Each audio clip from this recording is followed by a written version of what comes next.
Middletown City Council meeting for Tuesday, March 7th, 2023. We could please start with a moment of meditation followed by the Pledge of Allegiance.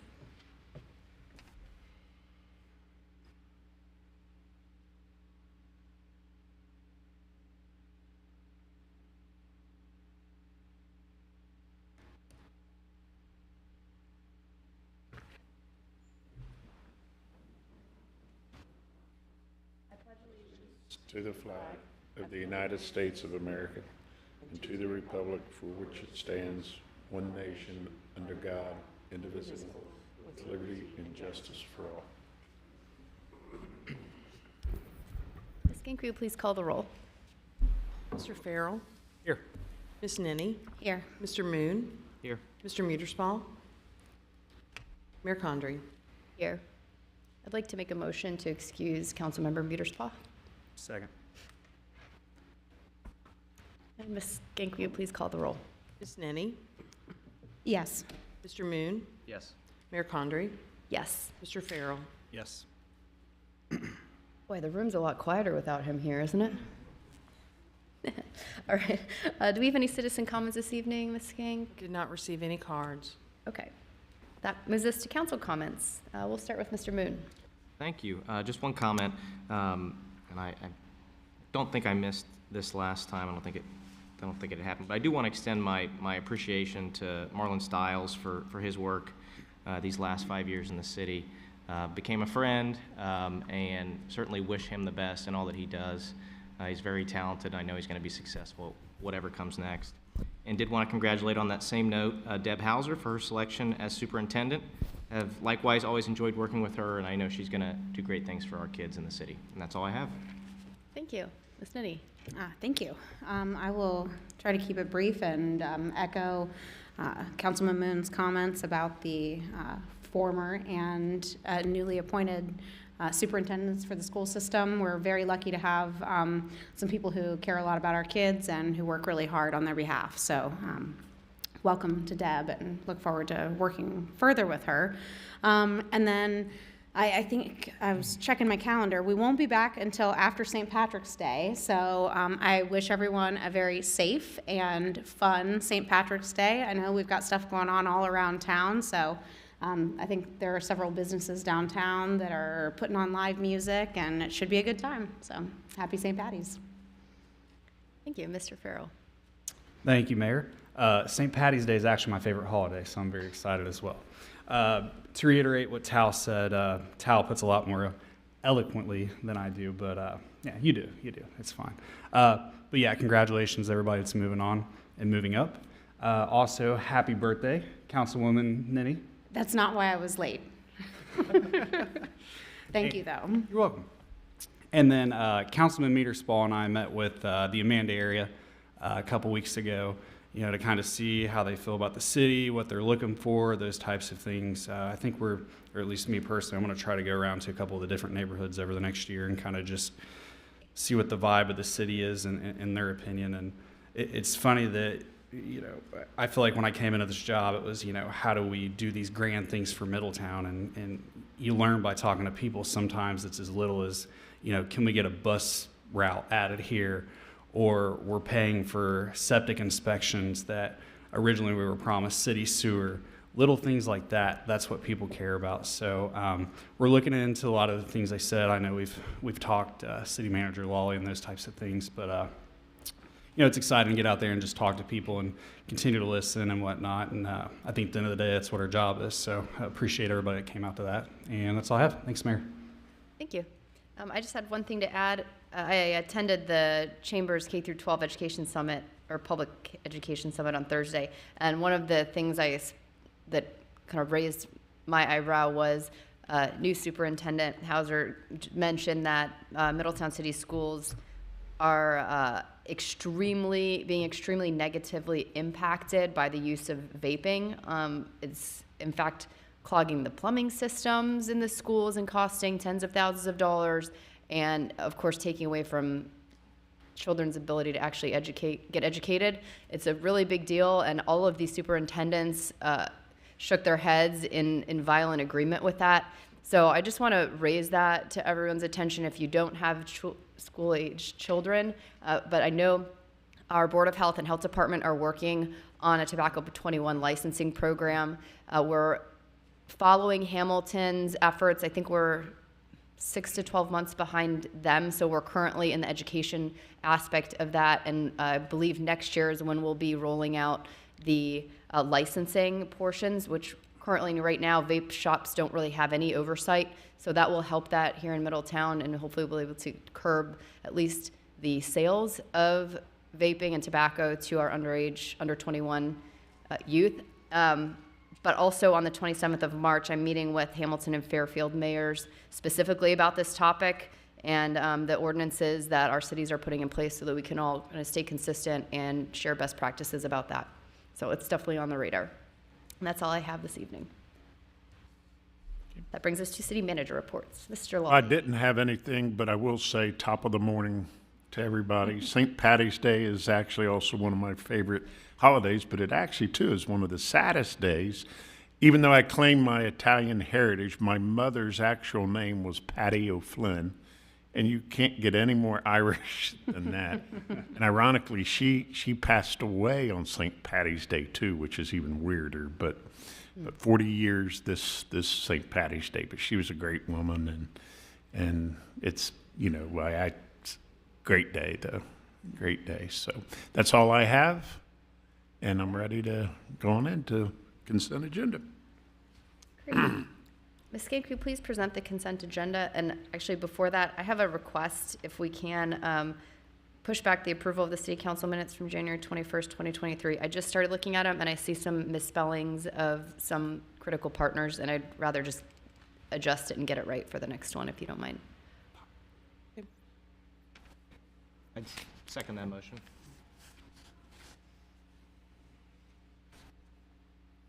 Ms. Kanku, call the roll on removing the minutes from the agenda, I guess, if we have to. I don't know if we have to, but Okay.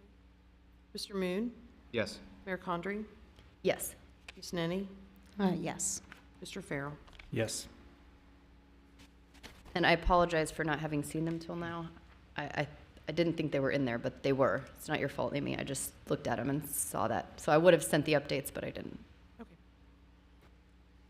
Okay, can you present the remainder of the consent agenda for us, please? To confirm the personnel appointments of Joseph Stafford to the position of Patrol Officer in the Department of Public Safety, Division of Police, Emmeline Meyer to the position of Firefighter, EMT in the Department of Public Safety, Division of Fire, and Travis Banks to the position of Senior Account Clerk in the Department of Finance, Division of Water and Sewer Administration. To confirm the promotional appointment of Crystal Combs to the position of Executive Account Clerk in the Department of Finance, Division of Tax. To receive and file an oath of office for Matthew Sawyers, and to appoint the following Board and Commission members: to the Cemetery Board, Belinda Cox, and to the Citizens Advisory Board, to the Police, Paul Gomia. I move that the matters listed under the consent agenda be considered a routine and enacted by one motion and one vote of consent. Second? Ms. King, could you please call the roll? Mayor Condrey? Yes. Mr. Farrell? Yes. Ms. Nenny? Yes. Mr. Moon? Yes. For the motion agenda, we have to authorize the city manager to enter into a contract with Clayton Property Solutions for the maintenance and enhancement of landscaping at the State Route 122 and I-75 interchange, known as the Gateway, in an amount not to exceed $135,000, with the option to extend the contract and unit pricing per the attached bid tab for 3 additional 12-month periods through December 31st, 2026 by mutual agreement of the parties. So moved for adoption. Second? I just wanted to review, I had a couple questions that I emailed just recently, and I got some responses back on this one. So and I'm going to read it real quick to myself before I say anything out loud, because I just got it. Okay, so obviously this contract went up over, well, almost double what it was in the past, and I was asking Well, about the that. baseline is 89,000. Right, okay, so it went up. So the rest, 44,000, is some additions that we want to do in the work out there. So that's why it's up to $135,000. Okay, and the additions are, is that the cleanup? The additions would be on the back of the sheet here. And there are things such as, well, they don't really spell them out.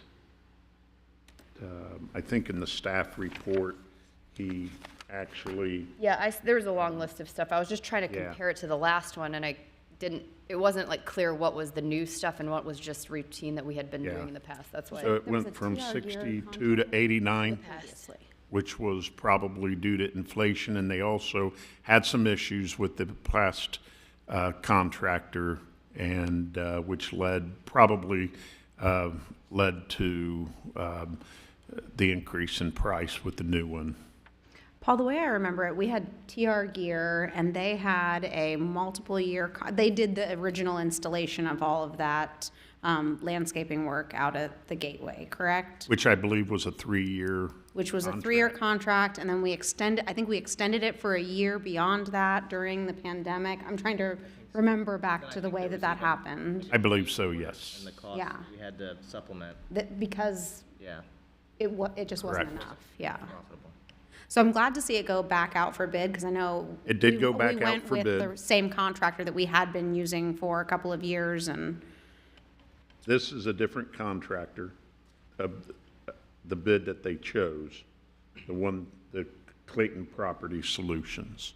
I'm and not where is the sure. additional funding for this coming from? Is that Capital improvement. from So the capital improvement from and the auto 11? tax, Uh-huh. the auto gas tax fund. Okay, There was a question there, the one question you had, it evidently, the way Scott reads, I gave Nikita my paper. It can't come out of that fund that you suggested, but it could come out of, for example, stormwater, but the stormwater fund is not in very good shape. Okay, yeah, that's why I'd seen some of our mowing contracts, I believe, coming out of one of the enterprise funds in the past, and that's why I thought if we're adding Right. rainwater drain off efforts, that maybe we could instead of pulling from the capital budget, but I guess if we don't have the money there, that's not an option. According to our Public Works Director, no. So then my question is, if we're adding additional items, are these one-time landscaping efforts that are being done? And is that is that going to need to be renewed every year from here on out? Because we're approving a renewal of this same contract. Well, for some 3 of it years. is doing lighting, city logo signage, planting, landscaping, flower beds, and stuff that's not included in the up to the $89,000. I don't see it broken out to which is what.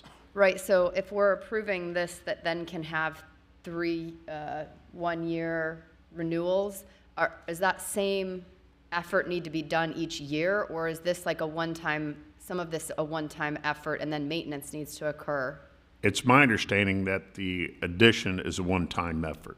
Okay, so are we approving the right thing then if we're saying that we're also allowing renewals of this same a dollar amount in the future? Do you know what I'm getting at? Yes, Maybe I'm not describing that quite. so,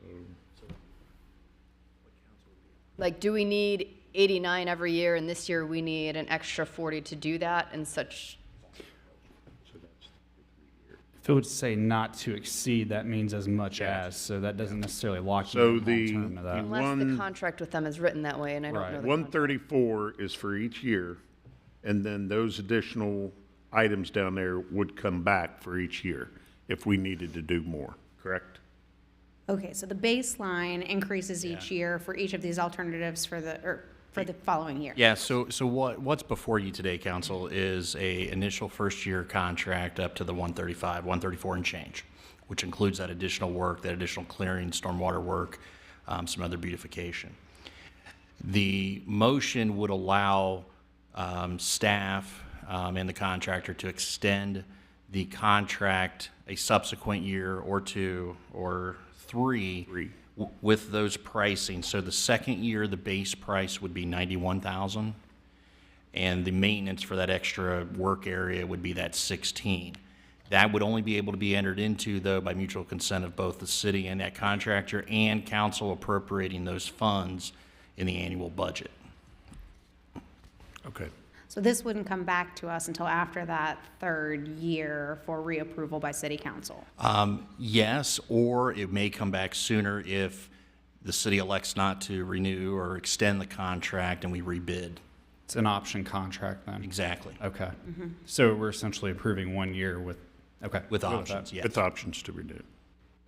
But the way it's written, you won't be required to come back to us unless something changes in those following subsequent years. That is true. That is correct. The mechanism by which the city manager would have to come back for authorization would be, number one, if council hadn't appropriated sufficient dollars to cover that next year's contract, or the scope of work had changed.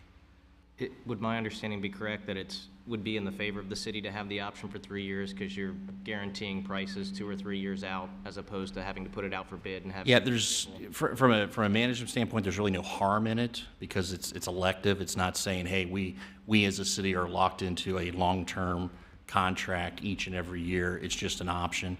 And much like numerous other contracts that we enter into that have options agreements, we review those annually.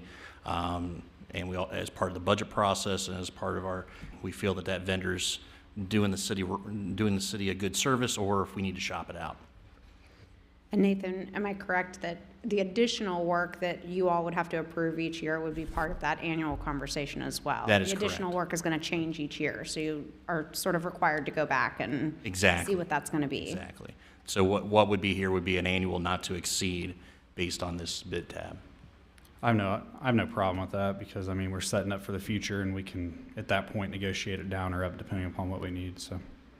I do think once they started work out by the highway and that gateway improvement, I mean, just the way that you feel about the city when you come in, when you see our gate and when you see how nice it looks when you get off the highway, it makes a big difference. I mean, I still remember when we had a combined on-off ramp, it was like, it was very challenging as a teenager learning to drive, and it was something they made us do on purpose. So since that change, and since I think this gateway has really improved, I think you get that sense that there's a better feeling in Middletown when it looks nice. It's interesting, the inflation rate each year for the base price goes up 2% the first year, then 3% on top of that the next year, and then 4% on top of each of these each year. We're really we're anticipating a lot of, anyway, okay. I saw paving just went up We're seeing that 49% in the a lot of last year. areas. Yeah. Okay, sounds good. Thank you for the answers. Any other questions? Okay, Ms. Skanku, please call the roll. Mayor Condrey, Yes. Mr. Farrell, Yes. Ms. Nenny, Yes. Mr. Moon. Yes. Okay, Mr. Yoder, we're ready for legislation. Sure. So you've got 7 items on the agenda tonight for passage, only one of which is proposed for passage as a first reading emergency. That being item number 3, which is resolution number R 2023-05. So before we get started, I'd just request a motion to waive the charter provisions pertaining to second readings and effective dates for emergency legislation. I would so move that resolution number R 2023-05 be considered as an emergency with the aforementioned provisions and read one time only. Second? Ms. Skanku, please call the roll. Mr. Farrell, Yes. Ms. Nenny, Yes. Mr. Moon, Yes. Mayor Condrey. Yes. First item is ordinance number O 2023-12, an ordinance authorizing the submission of an application for federal assistance, an action plan, and a projected use of funds under Title I of the Housing and Community Development Act of 1974, as amended for program year 2023. This is a second reading. So move for adoption. Second. I just wanted to clarify, I'd asked about some numbers of the additional $67,000 that were added. 20% of that, which is the max that we can use for administrative costs, is actually a little less than what was in the report. There was some rounding that occurred. So just to be clear, we are only taking 20% of that additional $67,000 to use for administrative fees, not the full $53,600. It was rounded up by $117, so I'm not sure why it had that, but that's what Ms. Combs said, so I'm grateful for the quick response. Thank you. Any other comments or questions? Okay, Ms. Gank, will you please call the roll? Ms. Nenny? Yes. Mr. Moon? Yes. Mayor Condrey? Yes. Mr. Farrell? Yes. Second item is ordinance number O 2023-13, declaring the improvement of certain real property located in the city of Middletown, Warren County, Ohio, to be a public purpose, declaring such to be property exempt from real property taxation, designating specific public infrastructure improvements that once made will directly benefit the parcels for which improvement is declared to be a public purpose, requiring annual service payments in lieu of taxes, establishing a municipal public improvement tax increment equivalent fund, authorizing payments to the Franklin City School District and the Warren County Career Center, and providing related authorizations pursuant to Ohio Revised Code sections 5709.40B, 5709.42, 5709.43, 5709.832, and 5709.85. This is a second reading and quite the lengthy title. So move for adoption. Second. Did We you don't want have me to add- anything further to add from last council meeting. I forgot to ask if you did on the CDBG. I figured the email updates were what you did. Sorry if you had anything to add there too. Any comments or questions on the TIFs? Okay, Ms. Gank, can you please call the roll? Mr. Moon? Abstain? Mayor Condrey? Yes. Ms. Nenny? Yes. Mr. Farrell? Yes.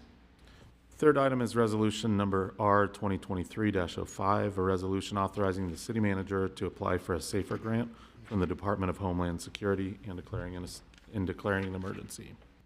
So move for adoption. Second?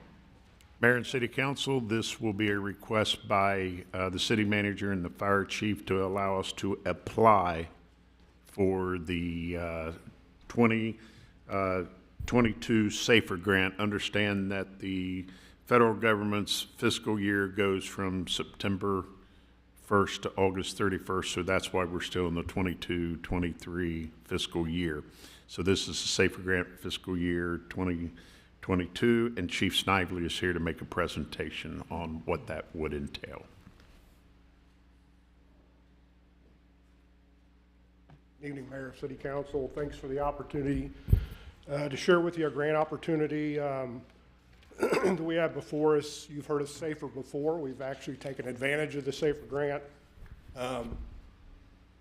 in the past. Next slide. Next slide, okay. So again, SAFER for fiscal year 2022. Goals to assist local fire departments with staffing and deployment capabilities. This particular year, it's 100% funded. There is no cost match. That's different from previous years. There's $360 million in funding with expected 300 awards across the nation. Application period opened February 13 of 23, and the deadline for application is March 17th. Not a whole lot of time to get things done.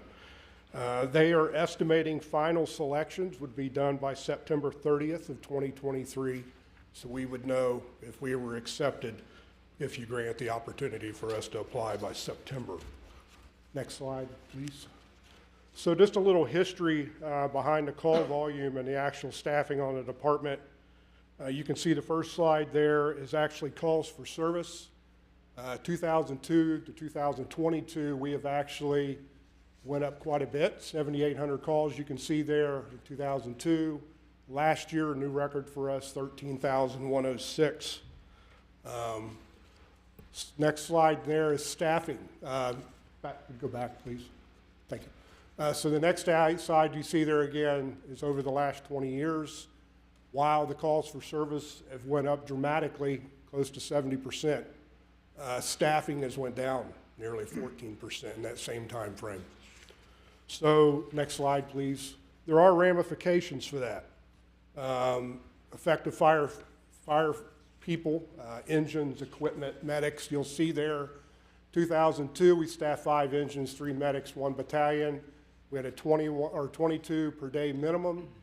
And again, that number you see up there is 7,804 for 2000. And then, and last year, We staff 3 engines, 3 medics, a combo company, which what that is 82. The station on Dixie Highway has an engine and a medic in there. There's 3 people assigned. Fire call comes in, they get on the engine, they leave, the medic sits there unstaffed.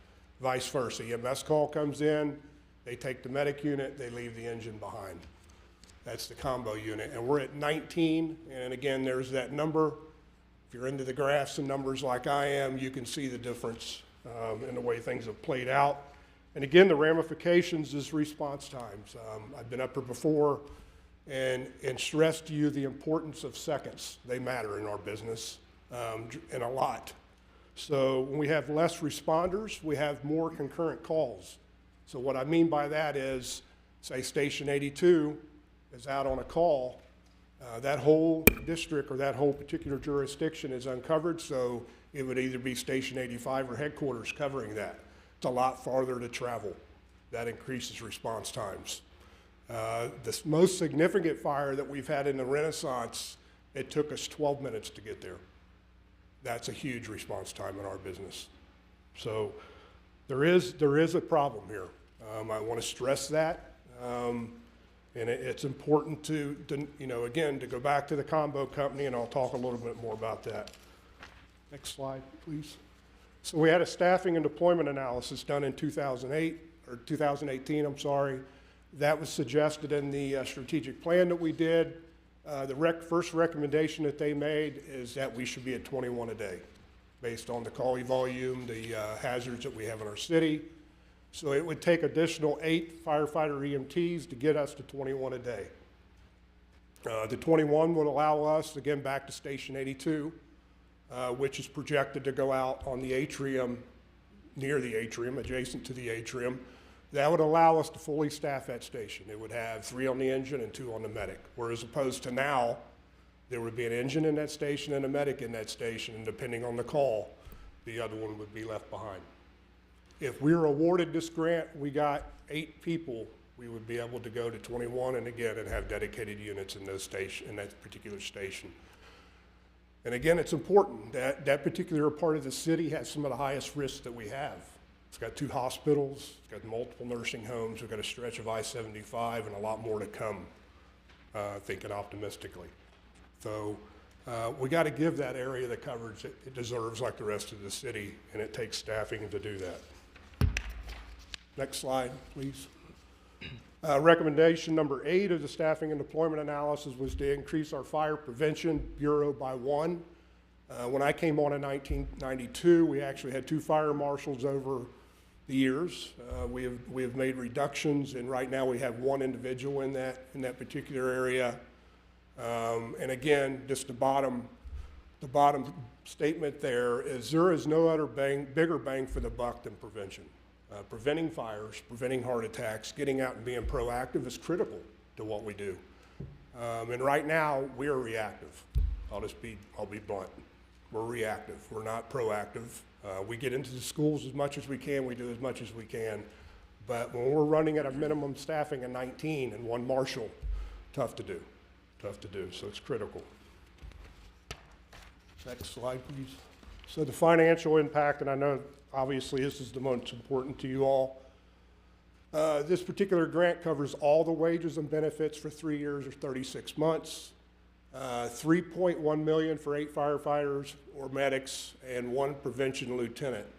So in this current labor market, us finding 8 paramedics would be nearly impossible. So it's probably going to be EMTs, and they're cheaper. So there is a little bit of, that's why the number is not exact.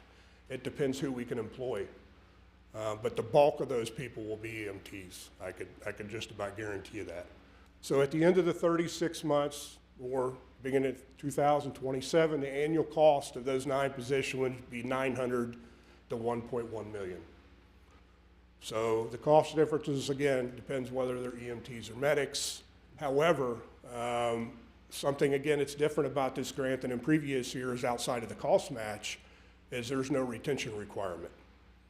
So at the end of that, God forbid if we can't support it, we could attrit those people, we could have, retirements and not fill them, but we would not be forced by SAFE or FEMA to keep those positions. Throughout the performance period, or those 36 months, we would have to keep our staffing to where it is now when we make application.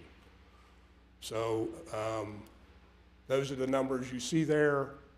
It's about 3.1, so that's for the full 36 months. And then again, at the end, it would be 900 to 1.1 million to maintain those positions after that. Next slide, please. So alternatives, of course, would be not to apply altogether. Apply for a lower number. Again, 8 is really the critical part. Prevention is 2. It'd be tough to pick one over the other, but in order for us to get to 21, we would need to employ 8 more people. And again, at the bottom there, we would go from try to be proactive to more of a reactive position. So, Chief Lally wanted me to keep it short. I follow orders, so. Any questions I could answer for you? So today, we're asking for you to approve for us to apply for it. And again, we would know sometime by September if we actually were accepted. Do you think it makes the application any stronger to apply for the full amount that coincides with the recommendations of your, previous study?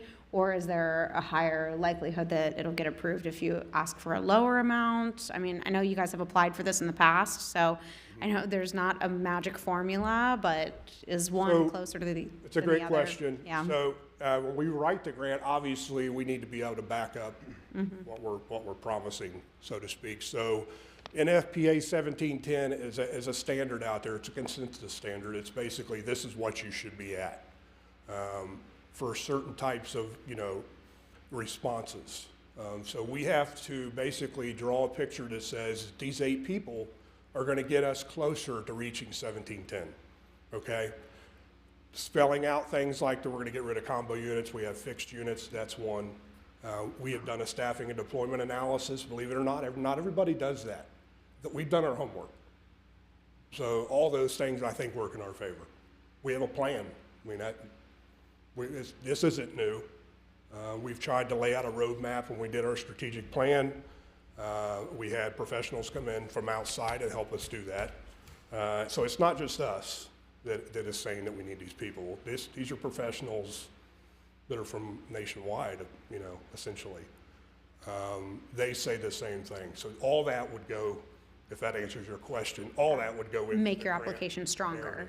Right, right. I like our chances. Good. Our chances. So, Chief, just one question. Yep. And I'm planning to support this tonight. Right, retention criteria or not, I think we all want to keep those guys and gals in 3 years. Has there been work done to look at how we keep them in 3 to 4 years, casting forward retirements and those type of things, or is that something that you'll plan for over the next 3 years? Well, we have done a little bit of that. With today's economy, you mentioned paving earlier. Wow. Trying to figure out where we're going to be 3 years from now is almost impossible. I can tell you that we can do that, and we are going to have to do that in part of the grant because they want to know that we can support those positions when this is done at the end of 36 months. So we are going to have to come up with that. I wish I had more of that for you tonight, but that's going to take quite a bit of digging. And the other problem with retirements that we have found over the years, Paul and I, is that you don't know exactly. People could tell you, yeah, I'm going to retire in 6 months, and then they come back in and say, oh, I changed my mind. The economy's different, taxes and insurance is high, so it's tough to put a finger on that. Ideally, though, we need to come up with a plan, and we will come up with an initial one. But again, mapping that out exactly 3 years from now is going to be tough. Okay. Just from somebody that lives out in that area, I want to believe that it's going to boom, it's going to grow, and it'll kind of take care of itself, so to speak. That particular area, one way to look at it is they're going to pay for their protection by the increases that you see in tax revenue. That's really the way it's supposed to work. We're investing in our infrastructure. We're investing in the people that are coming here and investing in our community. Yep. I don't know if that answers your question. No, that just But sure, yeah, we have to have, somewhat of a plan, but having the exact, to be able to promise you that, obviously I can't do that. I appreciate that answer. I had one other question. Am I correct to say that we did not receive this grant last time we applied? Is that correct? No, we did not. Are we taking into account all the recommendations, if there were any, on this application? I know we said we had some pretty good lessons learned from that one. Sure. Yeah, I'm big, and I know Paul is too. I learn from mistakes. I'm not saying that we really, when I looked at our application compared to some of the people that got them, I really don't understand it. But that doesn't mean that we can't improve. And we're totally redoing, got all different people involved with fresh eyes, and we're trying to redo the narrative completely. They read a lot of them, as you can imagine, so you kind of want to stand out, so to speak, and have solutions. The staffing and deployment strategic plan, not everybody does that. So we like the fact that we have a good roadmap laid out, and hopefully that they'll see that too. But there's no guarantees. Sure. We just do the best we can with it. And Have we pulled the applications from those who did receive the grants in the past? Okay. yes, oh yeah. May as Oh, well yeah. see what they're writing. Yeah, because just to be honest, I was scratching my head. I'm thinking, I'm not going to name communities, but I look at that community and it's like, wow, they're staffed higher than we are. They don't have near the risk, and they don't have near the volume. And here we are, and it's like, I don't understand. I couldn't really put my finger on it exactly. But there's a lot of technical parts to it that you could get one little technical part and right in the beginning they shove you off to the side. So you have to get everything right when it's this competitive, and we're doing our best. Do we seek letters of support from our congressmen and senators for these? Okay, Yep. great. And if I remember, I think it was school resource officers, there was some kind of grant from the state recently on that, and there were cities that were smaller than us with less crime, those types of things, that got a bunch of, I know Chief Burke, I think we actually talked about this, but, they're getting these officer grants and we weren't getting them. Frustrating. So I don't think there's probably a perfect algorithm to it. Yeah, and some places have a professional grant writer come in and write all their stuff for them. Over the years, we've been pretty successful, and I like to believe that we have the people in house to get it done, but that's part of it. Some of those people are connected. It's the way things work, and they find out things that we wouldn't know. So there's that. Well, Chief, maybe you'll have better luck than the last guy. I hope. Anything else? I think that's an easy one when you can take it. Thank you. Thank you. Okay, if there's no more comments or questions, Ms. Skank, will you please call the roll? Mayor Condrey? Yes. Mr. Farrell? Yes. Ms. Nenny? Yes. Mr. Moon? Yes. Fourth item is Resolution Number R 2023-06, a resolution to make adjustments to appropriations for current expenses and other expenditures of the City of Middletown, Counties of Butler and Warren, State of Ohio for the period ending December 31st, 2023, and declaring an emergency. No actions requested on this until the March 21st meeting. Mr. Lawley. Okay, this was one of the items we discussed at the work session back in, was it January or February? It's been so long ago. January. But part of the capital improvements we are desperately in need of, and that's the replacement of our HVAC system. The HVAC system we have in this city building right now, a large part of it is the original system, and it's gotten to the point where it is causing us a lot of repair cost, down maintenance time for repairing of it, high energy cost because it is not as efficient as a newer system would be. So what we are asking is to enter into a contract with Train USA Incorporated for the city building HVAC system replacement. We're comfortable with Train in the fact that We've been with them for the last several years. All their systems are compatible, work together, and to move away from that would actually probably, according to our maintenance manager, cause us a considerable increase in cost.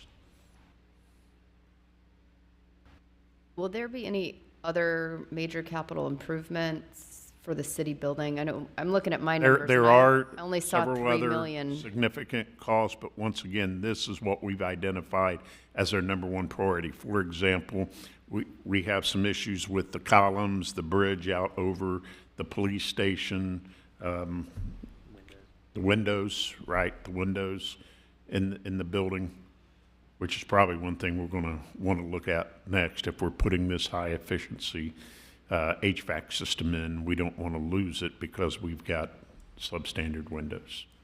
Okay, so we're then going to have to be pulling from what we originally wanted to put into the parks as a result, because I had 3 million only allocated for city building improvements of the capital budget. If we do other projects, yes, this Okay. year. Okay, Or pull more from the capital improvements and go, We still had some money left yeah, over. we still have a little It was bit. what, like maybe 1.2 about 2 million or million. so A little under 2 million? Yeah. Yes, sir. that we never I had allocated it for set- anything. my notes had 3 million for city building, 4 million for fire stations, and 4 million for parks. Thought it was 5 for fire station. 5 for fire station. Yeah, there was only 2 for parks. There was still an unallocated amount somewhere between 1 and 2 million. Yeah, because I think total we had almost 9.6 available. Somewhere in that In that ballpark. neighborhood, yeah. So we did talk about this, though, at that session. Yeah. Yes. And I think some of the follow-on projects that the mayor's alluding to, as you'll remember, we passed a lease renewal with the school district for the 4th floor. They agreed to pay all 5 years up front so that we could pool those dollars together and start a methodical replacement of the windows. So we'd probably going to start with the 4th floor and make our way down or up, but that's something that we've committed to. We're looking to see, as we get into budget season, what that general fund reserve is looking like, what our income tax collections are as we roll into the 3rd quarter. And knock on wood, we may be here later in the year requesting authorization to start that window replacement project as well, out of further reserves above and beyond expenditures. So I did write down from that meeting that we said we were planning to tell the Parks Board to expect 4 million total. That was 2 million pulled from capital, and what was the other 2 million? Is there something else in capital that we were, I know the answer. was, It was 2 million if the fire station came back and was way under what we said. Okay. It was 2 with the possibility of potentially what 2 could be, oh, yeah, As- it'd be closer to 2 million is what we were thinking for the Right. gap. but we never specifically said that's what it would go to. As we'll present at the next meeting in March. Which we won't know that until yeah. On the fire stations, we'll have answers on March 21st meeting. Okay. And I can tell you it's coming in significantly higher, the worst case scenario. Higher than 5 mil? Yes.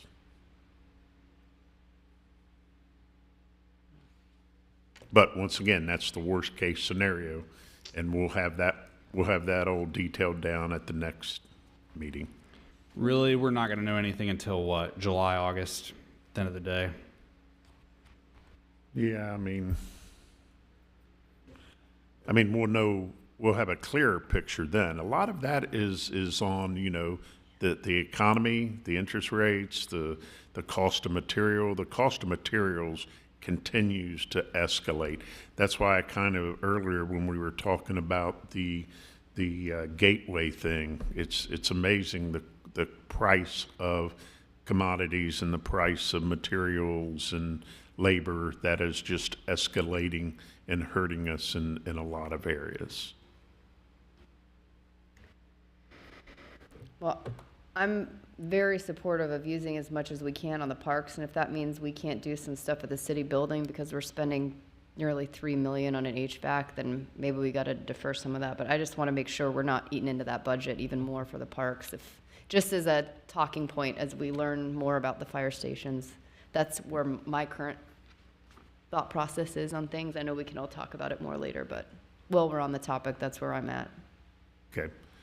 I would say after March 21st, when we see where we're at there and what direction council wants to go, we're working on the parks and what our priorities are. And exactly, we may look at some of those immediate needs, and we're going to prioritize those and see if we have to back off on any. Now, when it comes to the windows, I do understand that cost savings can actually be an investment, right? So when we do come back with whatever the quote is on the windows, if there's an estimated energy cost savings that we can capture over time, that would Right. be helpful. Well, And I know we had also talked about maybe looking into solar on the roof of the city building, if that's an option, but that might also help some of these costs in the end if we can start investing in alternative energy. And the other thing we're exploring, Mayor and members of council, is to whether or not some of the windows and some of those other efficiencies may be able to be PACE financed Yes. as well over time, so it Yeah. spreads that cost.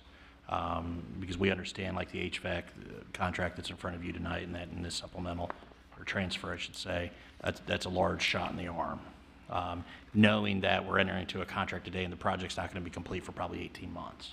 So, And I think a new HVAC system throughout this building is going to have the same end result of saving us a ton of money on utilities. So I think you're going to have the same result as the windows. And I think we contractually have to do the windows, so that's not something we've agreed to use those upfront Right. dollars for building improvements for the windows and HVAC.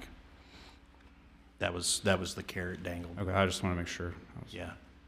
We probably also want to keep in mind, though, while we're going to save on the amount of energy used, the cost of energy is going up, and so we may not actually have a budget savings in the end. We just may be keeping ourselves from having to spend more as the prices go up, so, Yes. I don't disagree with that. yep. I mean, does everyone in this building still use a space heater in the winter underneath of their desks? Yes, I'm Can't going to imagine. volunteer to be the most unpopular guy after this project. I'm going to cut every space heater cord in the building. I may not make it to the parking lot in one piece, but we'll see. I wish you luck with that. Yes.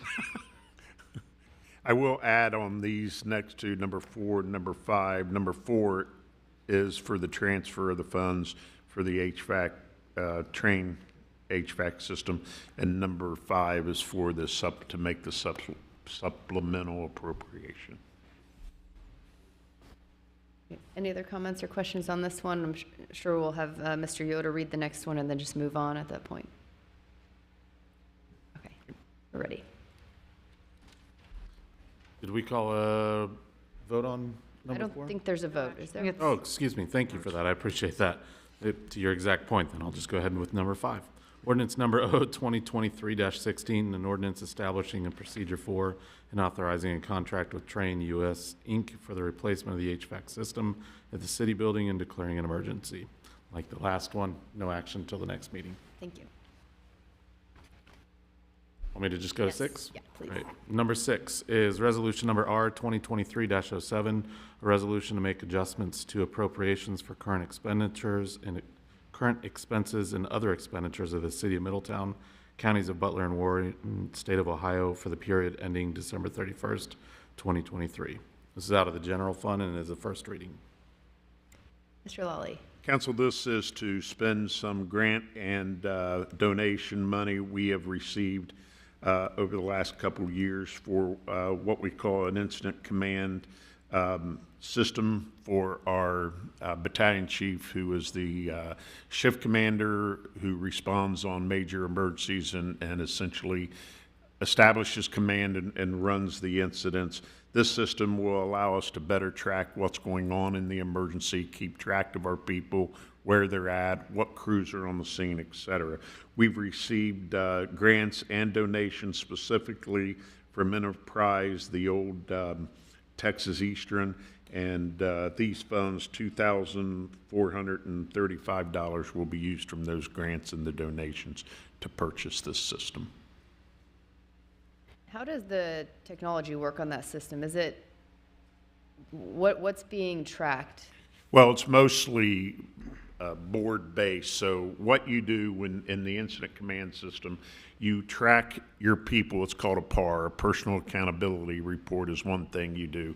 So when a specific engine company is given an assignment, those people that officer comes up, hands the card, and so those people's names are put into where they're going in the building, for example.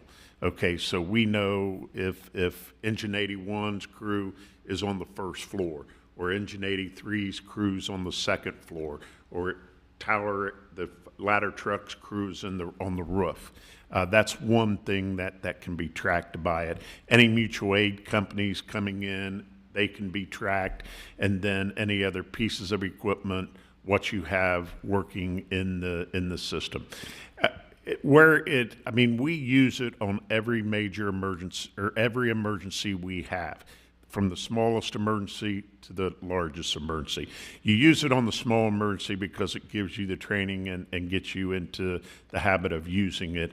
Where it really has a benefit is on your large-scale operations, such as in East Palestine when you have a train derailment, you have a natural disaster such as a tornado in this area, flooding, what have you. Okay. So you can keep track of the incident and the people assigned to it. So it's not electronically tracked people, it's them reporting manually and and you're just entering it? That is correct. This There's is not like three-dimensional manually, tracking. It's not digital. Yeah. Sorry, what's that? It has the ability to do electronic. So it has like three-dimensional tracking, like within buildings? No, Okay. not that I don't believe so. So the way you're getting the reporting is by a team? Radio from the crews inside, or And somebody's manually entering that into a software to track? You would have an assistant that's laying out the board, all the magnets and all the electronic stuff. And then the chief can look at that and make decisions based on what's on that board. Okay. for example, a crew may say, this is Division 2, or this is Engine 82, we're on the second floor, we need a second line up here. He can immediately go to a board, see what crews he has available that might be able to do something like advance a second line, send a crew up to pull ceilings, or whatever needs to be done. Okay. I was thinking if there was tracking involved, maybe there's a way to piggyback onto our Public Works Department with things, but this is not like that at all. No. And is there any ongoing maintenance for this program? I mean, is there an annual cost that goes along with it? I'd have to let Chief Snigley answer Yeah, that. not unless, if we go the electronic. Right now, that's not the plan. As you can imagine, with a big accident, you could have 100 people. So keeping track of all those people is critical, especially when they're inside the building. So we're using it more of a manual type tracking device, not electronic. We all know it's capable of doing that. We go by radio traffic or face-to-face, or depending on something electronic and not actually speaking to somebody, it's probably not ideal. Right now, it's just done by the shift commander standing there on a piece of paper, on a clipboard, essentially. You might have a smaller board, but it's not as organized as this one. In my day, we had abacuses and Yeah. stone. Now, are there a lot of our neighboring communities that use this same yes. system? So the procedures and the technology that you're using here is something that's familiar in other communities? Yes. Great. Any other comments or questions? Okay. Seventh and final item is ordinance number O-2023-17, an ordinance establishing a procedure for and authorizing an amendment of the contract with Community Building Institute for operations of the community center. First reading. Mr. Lawley. Council, what we are doing here is asking for an extension of 18 months on our contract with CBI to continue to offer and administer programming in the community center, the Sunny Hill Community Center. We request the extension because we're going to be going through some challenging a time frame here, the city and the schools, as we begin and we maintain and we complete the community center expansion. The CBI is very familiar with the programs in terms of where everybody needs to be, how to move them throughout the building, and it's going to be a challenge to why that project is ongoing, to have a organization in there that's very familiar with how things have operated in the past and how they need to go in the future. We feel that we'll be in a better position once the renovation and the building is complete of the community center, and at that point, look into putting out to RFQ any future programming needs. How much of this is coming from the CDBG funds? I know we have them in there for, I don't have that in front of you me. know, off the top of your head. None of it. I see 35,000. But it goes for there. It'll come out of. Okay, so that's what I'm saying. No, it's out of the general fund. But some money comes from CD. Yeah, not their overarching operating agreement comes out of the general fund. There are some other specific program-specific costs that have been in the past paid through CBG or CDBG. Is some of the thought process because of the construction, services will be upset, there'll be less revenue because there's spaces that are under construction and we're. Yeah. That is correct. And more, we were thinking about it about a month and a half, 2 months ago, as we're looking to see, hey, this contract's coming up. It was how to kind of put together an RFP, not knowing all the variables as to what programming and where throughout the building you're going to be able to provide it. And it was kind of decided in-house, at least, to present to you folks tonight, consideration of just extending the contract until we get through construction. So I guess now I'm confused then, the 35,000 from the CDBG funds, is that a separate contract with CBI? It's project number 3 that's listed under what we just approved earlier tonight. Mindy left. I Stay think it is. in here real quick. Where are you, Mayor? I'm sorry. I am on page 44 of the workbook. Yeah. My recollection, and I got it here as well, is that was program specific to the job retraining. They had a job training, and then I can't remember what the other bucket. It says CDBG funds will be used to partner with CBI for youth activities and to cradle to career activities. My understanding, perhaps I'm wrong, is that the contract is to kind of be the manager and run the community center. Yeah. And CDBG is a different programming, but yeah, we're paying for multiple events, some out of general fund and some out of CDBG funds.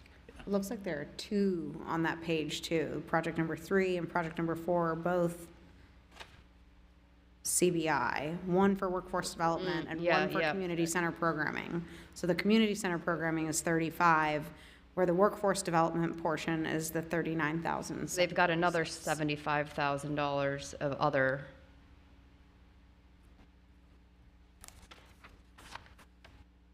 Okay.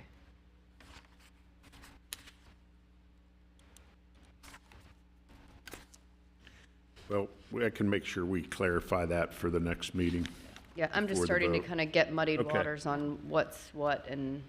Yeah, Yeah. I'm not sure how I much of that apologize. 75 is recurring though from year to year. It's the same amount because they apply every year. I imagine that amount hasn't changed much from last year's programming year funding award to this year. Yeah, I don't think we've had a lot of change in who's receiving our CDBG grants over time, so I imagine they've been getting that for a while. Right. It doesn't seem like that number's changed, so. Yeah. Okay, any other comments or questions Out of about? the CDBG, it hasn't. That's-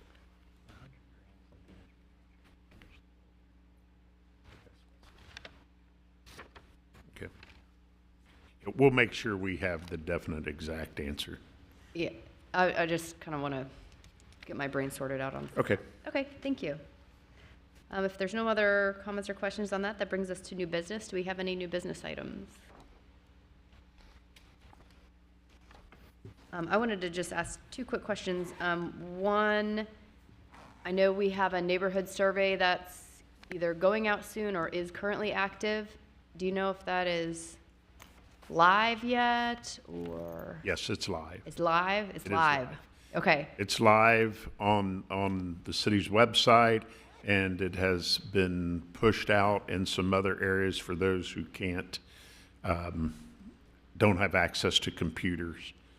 Great, so this is a big plug. We want to get as many responses to that as possible. I think it's a really good survey about our neighborhoods, and hopefully the first step also in possibly developing a neighborhood commission of some sort, an organizational structure, so we get our neighborhoods well represented and working together in our community. So as much as we can pass that along, that'd be great.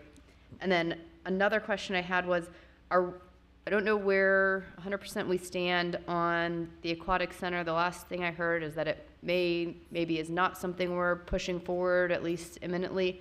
But my question was, are we interested in doing any sort of subsidized pool memberships this year at all? Because if we are, we need to move on it because pool season is coming up. And I don't know if that is something that council was interested in, but it was a topic of discussion at the January meeting. And I didn't want to entirely gloss over aquatics in Middletown and the desire for more people to actually be swimming.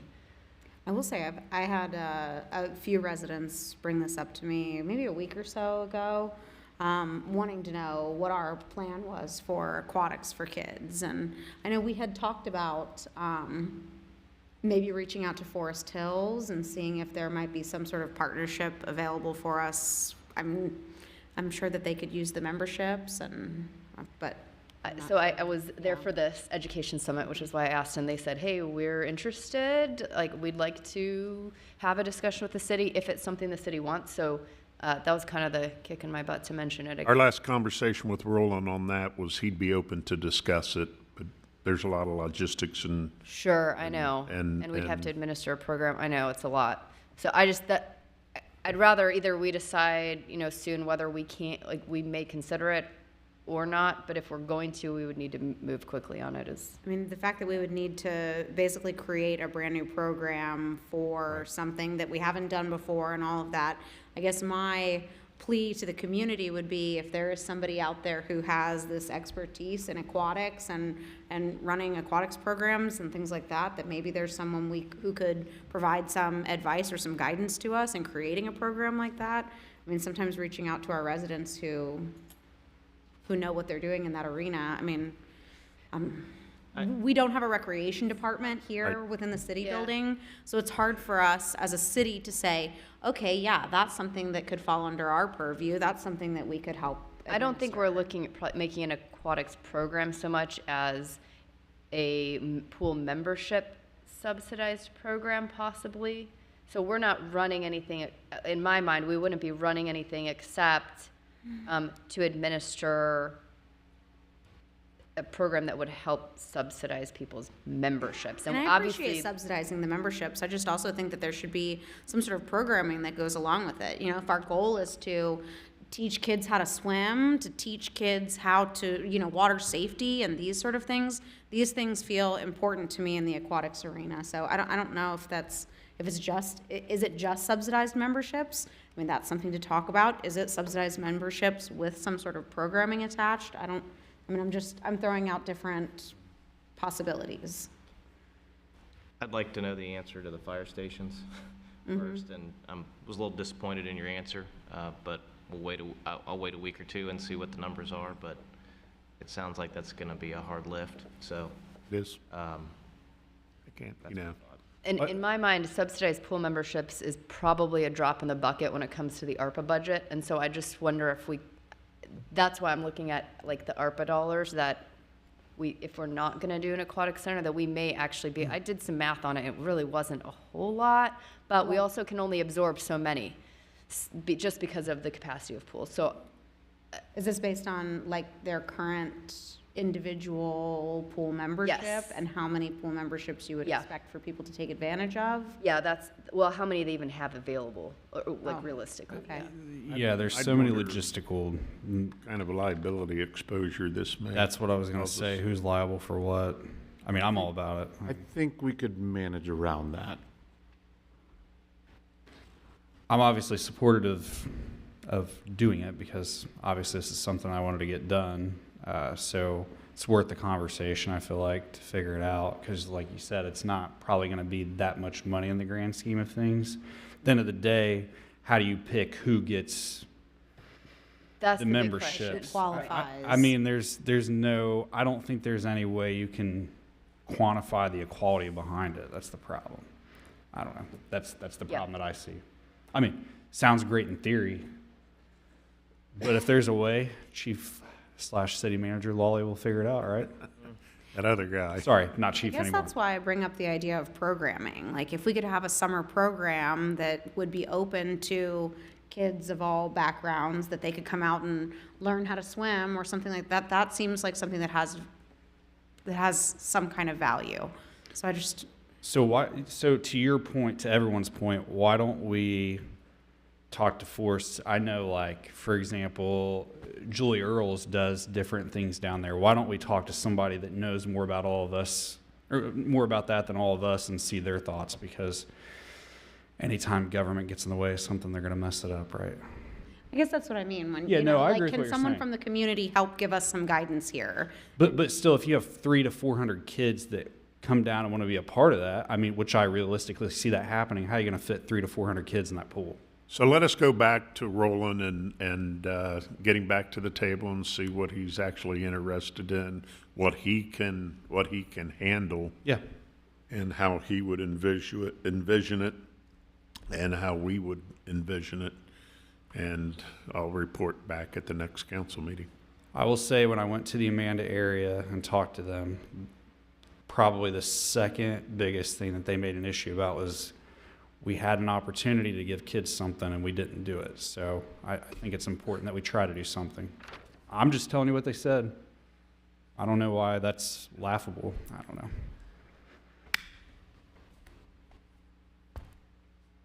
Okay, any other new business? All right, with that, we will adjourn until March 21st at 5:30 PM here in council chambers. Until then, blue skies over Middletown.